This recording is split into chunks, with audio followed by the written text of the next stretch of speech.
আমার প্রিয় মাধ্যমিকের শিক্ষার্থী বন্ধুরা, তোমাদের সকলকে আমার চ্যানেলে স্বাগত জানাই। আশা করছি তোমরা সকলে খুব ভালো আছো। আজকে আমি তোমাদের এবিটি এর মাধ্যমিকের টেস্ট পেপারের 393 এবং 421 পাতাতে যে ভূগোলের প্রশ্ন দেওয়া রয়েছে সেখান থেকে আমি তোমাদের এমসিকিউ এবং এসিকিউ এর উত্তরগুলো একটু দেখিয়ে দেবো। ইতিমধ্যেই যারা চ্যানেলটিকে সাবস্ক্রাইব করে নিয়েছো তাদের সকলকে অসংখ্য ধন্যবাদ জানাই, আর যারা নতুন দেখছো তারাও চ্যানেলটিকে সাবস্ক্রাইব করে নিয়ে সাথে থেকো। চলো তাহলে শুরু করছি। ক্যানিয়ন বা আই আকৃতির উপত্যকা সৃষ্টি হওয়ার কারণ হলো, এটা হবে নদীর নিম্নক্ষয়। হিমবাহের ক্ষয়কার্যের পদ্ধতি নয় দ্রবণ। সম্পৃক্ত বায়ুর আপেক্ষিক আর্দ্রতার পরিমাণ 100%। উল্কাপিণ্ড পুড়ে ছাই হয়ে যায় মেসোস্ফিয়ার স্তরে। চাঁদ ও পৃথিবীর মধ্যে সর্বনিম্ন দূরত্বের অবস্থানকে বলে পেরিজি। নিম্নের কোন স্রোতটি শীতল স্রোত? এটা হয়ে যাবে ল্যাবাডর স্রোত। যানবাহনের কার্বন কণা নির্গমন রোধের জন্য ব্যবহার করা হয়, এটা হবে তাড়িতিক অধক্ষেপক। ভারতের রাজ্য পুনর্গঠনের মূল ভিত্তি হল ভাষা। গাঙ্গেয় সমভূমির নবীন পলিগঠিত অঞ্চলকে বলে খাদার। বৃষ্টির জল সংরক্ষণে ভারতের সর্বাধিক অগ্রগণ্য ও সফল রাজ্য হল তামিলনাড়ু। ভারতের কেন্দ্রীয় গম গবেষণাগারটি অবস্থিত দেরাদুনে। ভারতের শ্রেষ্ঠ তথ্য প্রযুক্তি শিল্প কেন্দ্রটি হল বেঙ্গালুরু। একটি করমুক্ত বন্দর হল কান্দালা। 74 m/7 মানচিত্রের সংখ্যাসূচক স্কেল হল, এটা হয়ে যাবে গয়েরটা উত্তর হয়ে যাবে 1:500000। এবারে দেখো, তোমাকে শুদ্ধ হলে সু এবং অশুদ্ধ হলে পাশে অ লিখতে বলা হয়েছে। অর্ধচন্দ্রাকার তেচক বালিয়ারি শিব বালিয়ারি নামে পরিচিত, এটা হবে অ।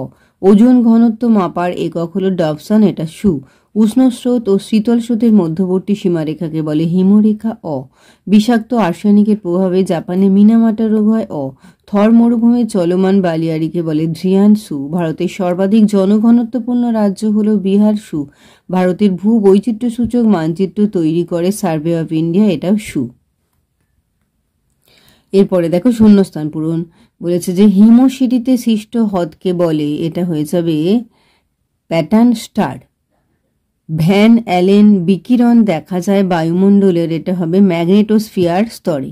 একই স্থানে দুটি মুখ্য জোয়ারের মধ্যে সময়ের পার্থক্য হল 24 ঘন্টা 52 মিনিট। জৈব ভঙ্গুর বর্জ্য পদার্থগুলি জীবাণু দ্বারা বিয়োজিত হয়ে হিউমাসে পরিণত হওয়ার পদ্ধতিকে বলা হয় কম্পোস্টিং। লৌহ ইস্পাত শিল্প একটি, এটা হবে অবিশুদ্ধ কাঁচা মাল ভিত্তিক শিল্প। দক্ষিণ পূর্ব রেলপথের সদর দপ্তর কলকাতা।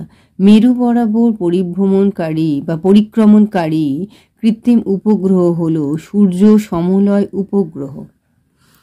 আচ্ছা, এরপরে দেখো একটি বা দুটি শব্দে উত্তর দাও। বহির্বিধৌত সমভূমির মাঝে মাঝে সৃষ্টি গর্তগুলিকে কি বলে? নব। বায়ু প্রবাহের মাধ্যমে তাপের আনুভূমিক স্থানান্তরকে কি বলে? বিকিরণ। কোন তিথিতে মরা কোটাল হয়ে থাকে? অষ্টমী তিথিতে। গঙ্গার ডান তীরের একটি উপনদীর নাম লেখো যমুনা। বজ্র ব্যবস্থাপনায় রিইউজ কি? এটা হবে নতুন করে ব্যবহার করার পদ্ধতিকে রিইউজ বলে। ভারতের একটি অর্থকরী বাগিচা ফসলের নাম লেখো চা। RF এর পুরো কথাটি কি? পুরো কথাটি হয়ে গেল রিপ্রেজেন্টেটিভ ফ্যাকশন।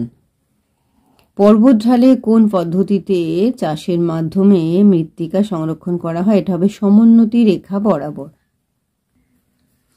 দেখো, চিল্কা হয়ে যাবে বঙ্গোপসাগর, ভারতের ডেট্রয়েট চেন্নাই, আর কারেওয়া কাশ্মীর উপত্যকা, বোরা হয়ে যাবে স্থানীয় বায়ু।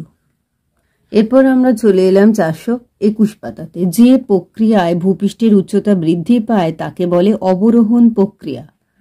মরু সমপ্রায় ভূমিতে কঠিন শিলাগঠিত কিছু অনুচ্চ পাহাড় অবশিষ্টাংশ ভূমিরূপ হিসেবে থেকে যায়, তাকে বলা হচ্ছে ইনসেল বার্জ। উল্কাপিণ্ড পুড়ে ছাই হয় নিম্নলিখিত স্তরে, এটা হবে মেসোস্ফিয়ার। যে যন্ত্রের সাহায্যে বায়ুর আর্দ্রতা পরিমাপ করা হয়? হাইগ্রোমিটার।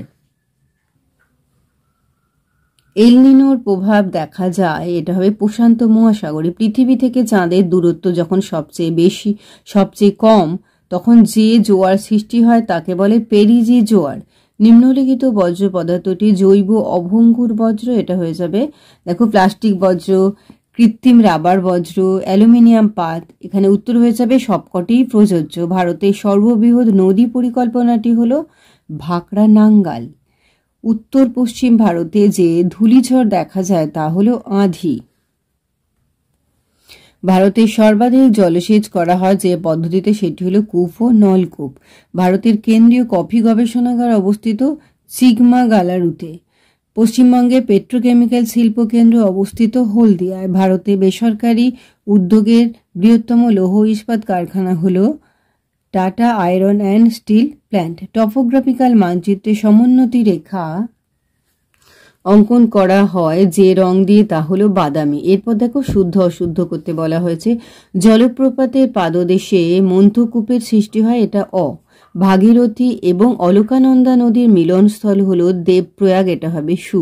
ভূমধ্যসাগরীয় অঞ্চলে সাধারণত গ্রীষ্মকালে বৃষ্টিপাত হয়, এটা অ। ভারতের সর্বোচ্চ মালভূমি হল ড্রেক অ্যান্ড ট্রাপ, এটাও অ। দেরাদুনে ভারতের কেন্দ্রীয় অরণ্য গবেষণাগার অবস্থিত সু।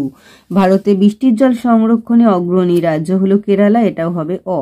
মহাকাশে কৃত্রিম উপগ্রহ যেখান থেকে চালু হয় তা হল প্ল্যাটফর্ম, এটাও অ। এরপর শূন্যস্থান পূরণ। ফানেল আকৃতি চওড়া নদী মোহনাকে খাঁড়ি বলে। মরু অঞ্চলে বায়ুর এর হবে অপসারণ কার্যের ফলে মরুদ্যান সৃষ্টি হয়। বায়ুর চাপের ঢাল বৃদ্ধি পেলে বায়ুর গতিবেগ বৃদ্ধি পায়।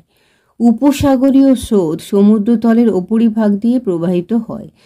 শীতাতপ নিয়ন্ত্রক যন্ত্র ব্যবহারের ফলে বায়ুমণ্ডলে সিএফসি গ্যাস নির্গত হয়। ক্রান্তীয় পূবালি জেট বায়ু মৌসুমী বায়ুকে ভারতে আসতে বাধা দেয়। এটা হবে কোয়েম্বাটুর শহরকে দক্ষিণ ভারতের ম্যানচেস্টার বলা হয়। একটি বা দুটি শব্দে উত্তর দাও। যে উচ্চভূমি দুটি নদী ব্যবস্থাকে পৃথক করে তার নাম লেখো জলবিভাজিকা। বায়ুমণ্ডলের যে স্তরে জেট বিমান যাতায়াত করে এটা হবে স্ট্র্যাটোস্ফিয়ার।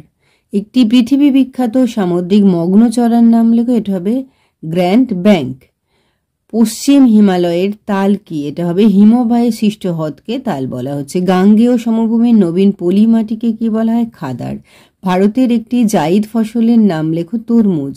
ভারতের কোন মৃত্তিকা কার্পাস চাষের পক্ষে আদর্শ? কৃষ্ণ মৃত্তিকা। উপগ্রহ চিত্র কোন রূপে প্রকাশ করা হয়? এটা হবে ডিজিটাল রূপে। এরপরে দেখো স্তম্ভ মেলানো। ওজোন গ্যাসের প্রাধান্য হয়ে যাবে স্ট্র্যাটোস্ফিয়ার। সরলবর্গীয় অরণ্য পাইন। সিলিকন ভ্যালি ভারতে, সিলিকন ভ্যালি হয়ে যাবে বেঙ্গালুরু। আর ইসরো হয়ে যাবে ভারতের রকেট উৎক্ষেপণ সংস্থা। তাহলে আমার প্রিয় মাধ্যমিকের শিক্ষার্থী বন্ধুরা, আজকে তোমাদের আমি এবিটি এর মাধ্যমিকের টেস্ট পেপারে 393 পাতা এবং 421 পাতায় তোমাদের যে ভূগোলের প্রশ্ন দেওয়া রয়েছে সেখান থেকে আমি তোমাদের এমসিকিউ এবং এসিকিউ উত্তরগুলো একটু দেখিয়ে দিলাম। আশা করছি সকলেই বুঝতে পেরেছো। ভিডিওটি দেখার জন্য তোমাদের সকলকে অসংখ্য ধন্যবাদ জানাই। ভালো লাগলে লাইক করো, কমেন্ট করো, বন্ধুদের মধ্যে শেয়ার করো। আগামী দিনে নতুন নতুন ক্লাসগুলো পাওয়ার জন্য চ্যানেলটিকে সাবস্ক্রাইব করে সাথে থেকে তোমরা সকলে খুব ভালো থেকো।